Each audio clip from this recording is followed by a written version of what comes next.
बेटा next question,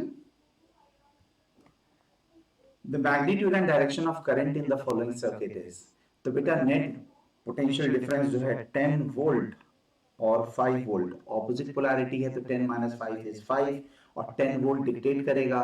और net resistance यहाँ पर 2 ओम प्लस 7 ओम प्लस 1 ओम 10 ओम है। तो 5 volt divided by 10 ohm is half ampere और current will be flowing from positive terminal in this direction to the negative terminal. So beta correct answer is third option. Next question. The minimum wavelength of X-ray produced by an electron accelerated through a potential difference V volt is proportional to।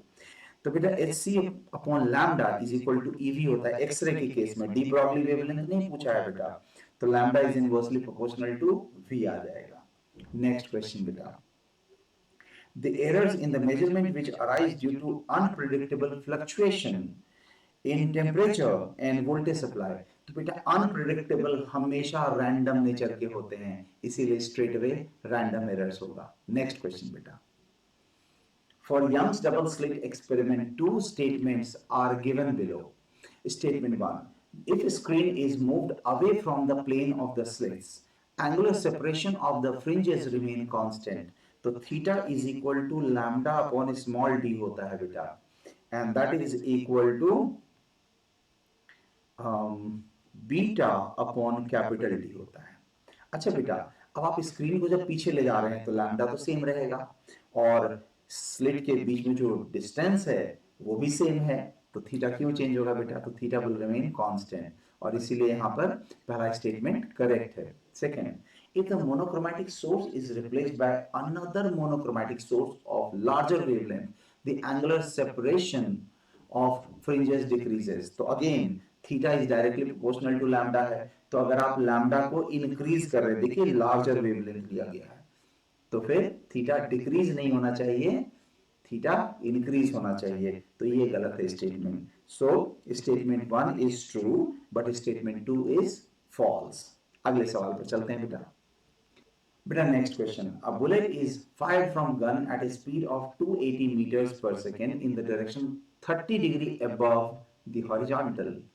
तो बेटा vertical component कितना हो जाएगा, u y is equal to 280 sine 30 degree हो जाएगा and that is 140 metres per second. Alright, अब maximum height पूछा गया है बेटा और जी यहाँ पर 9.8 लेना बोला गया है, बट ऑप्शंस में काफी गैप है तो आप परेशान ना हो, उसके लिए हम यहाँ पर स्ट्रेट अवे शॉर्टकट लगा सकते हैं। तो बेटा 140 मीटर्स पर सेकेंड, तो g की वैल्यू 10 मीटर पर सेकेंड के हिसाब से अगर मैं देखता हूं तो every second speed will decrease by 10 metre per second. जैसे हम उसको ऊपर फेंकेंगे, g की वैल्यू हम -10 लेते हैं, तो ऊपर की तरफ जाते हुए every second speed decreases by 10 metres per second, तो 14 सेकेंड में इसकी स्पीड 0 हो जाएगी। तो मैक्सिमम हाइट के लिए यहाँ पर क्या करेंगे, h max is equal to half g, तो हाफ जी को सीधा 5 लिख रहा हूं, 5 इंटू 14 स्क्वायर। आप इस तरह से कर लें या v square minus u square equal to -2gh का फॉर्मूला आप लगा करके सॉल्व कर लें इसको। v square minus u square is equal to 2gh। अब g भी नेगेटिव है और हाइट यहाँ पर पॉजिटिव है, तो यहाँ पर एक माइनस साइन जाएगा, है ना बेटा। तो v की वैल्यू मैंने 0 ले ली, u की वैल्यू 140 और g की वैल्यू मैं 10 लेकर के यहाँ वर्कआउट कर रहा हूँ, तो h max की वैल्यू इस केस से निकालें या इस केस से वर्कआउट करके निकालें बेटा, दोनों से आपका आंसर जो आएगा 1000 के आसपास आ जाएगी बेटा। आगे चलें अब हम लोग। A Carnot engine has efficiency of 50% when its source is at a temperature of 327 degree Celsius, मतलब 600 केल्विन पे है।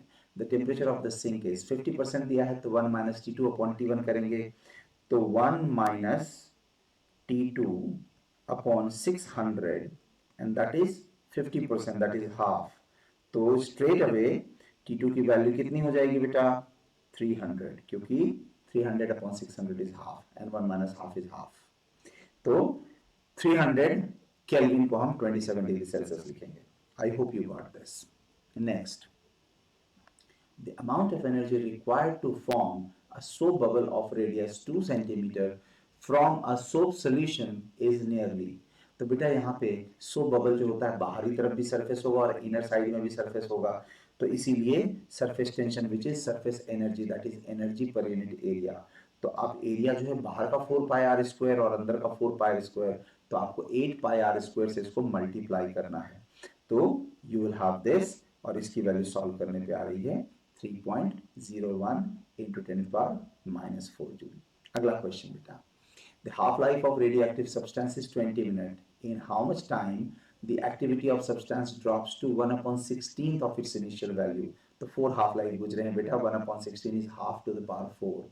तो इसीलिए 80 minute is the correct answer. It's a straight question. Next, the potential energy of a long spring when stretched by 2 centimeter is U.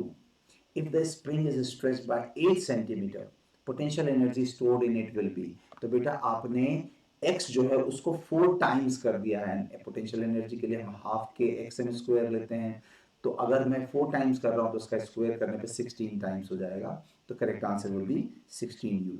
Next question बेटा, the equivalent capacitance of the system shown in the following circuit, 3 microfarad and 3 microfarad, 6 microfarad parallel में है बेटा, और उसको हम 3 microfarad के साथ series में ले रहे हैं, तो 3 और 6 का रिजल्टेंट आ जाएगा 1/3 + 1/6 एंड दैट इज हाफ। तो इसका मतलब इसकी वैल्यू आ जाएगी and this is equal to 1/c equivalent.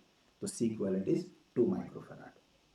See you soon with the next part of the solution, that is from question 31 to 40 in a moment.